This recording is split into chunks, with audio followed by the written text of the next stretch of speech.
We found this expression for the inductance of a solenoid. I'd now like to consider the effect of a solenoid in a circuit like this one here.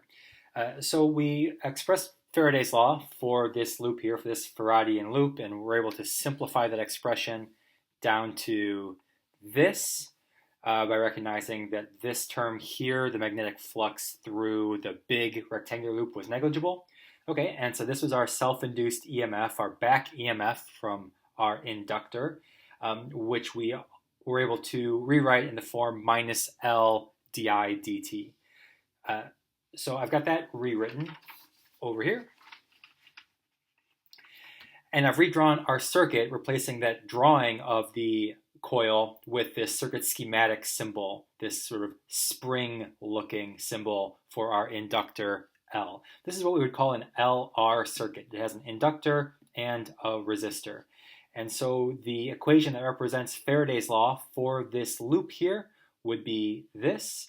There's our self-induced EMF, the minus L di dt. And this is an equation we can actually work with. This is a differential equation for the current I, which we could potentially solve for I as a function of time. So let's think about the effect of this term on this equation, the effect of this term on our circuit.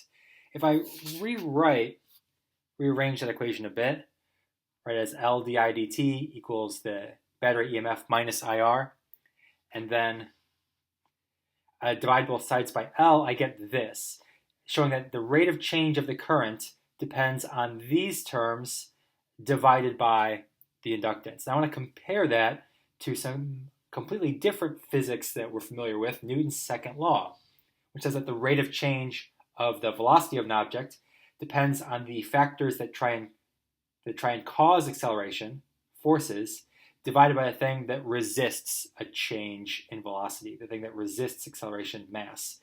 And even though we've got completely different worlds of physics here, these equations bear a great deal of similarity. We've got, on this side, in our numerator, the factors that are sort of trying to change the current, like the forces here, which are trying to change the velocity. So these are trying to change the current, and the numerator is a thing that is resistant to any change in current.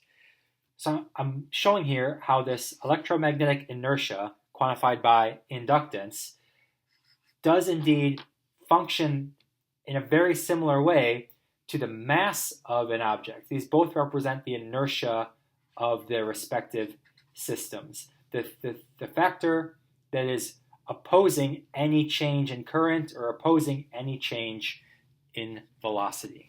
So there we sort of made finally complete our analogy between electromagnetic inertia and inertia in mechanics.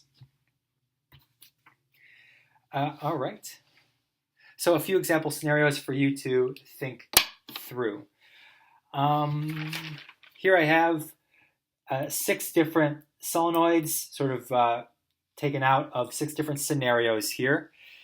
In the first one, I've got a current to the right, and I'm told that current is decreasing with time. So there's a rightward current, and something is causing that current to decrease. So what's the behavior of this solenoid going to be? How is it going to respond? We know it's going to have this inertia-like effect to oppose any change in current. It's opposing the change in current.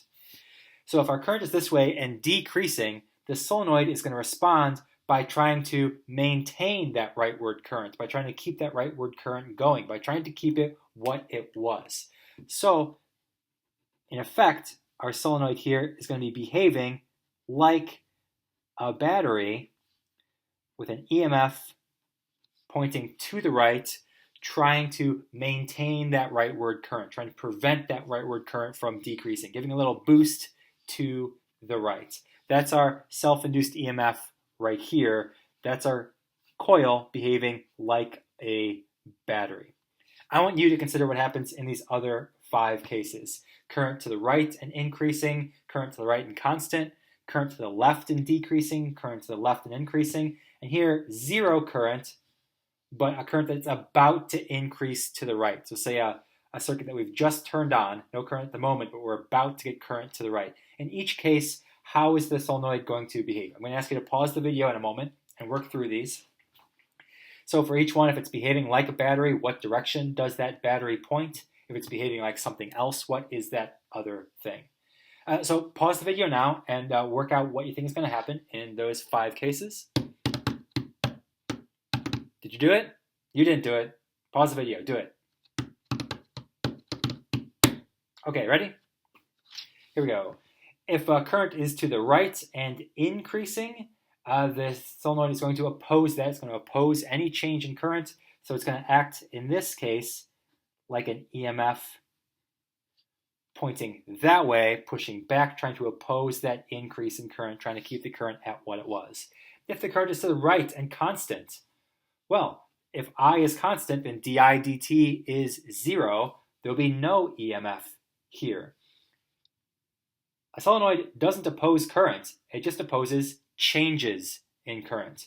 So in this case, the solenoid won't do anything at all. If the current is constant, the solenoid is fine with that. It'll just behave like a section of wire and allow that current to continue.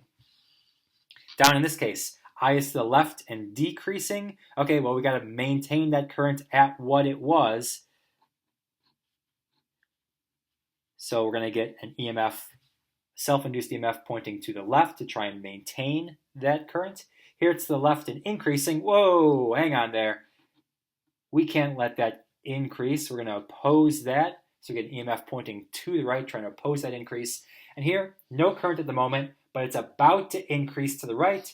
Our solenoid wants to keep the current as it was. So it was 0. We're trying to keep it at 0. So the solenoid is going to behave in this moment like a battery with an EMF pointing back to the left, trying to keep that current at 0, trying to oppose it from increasing.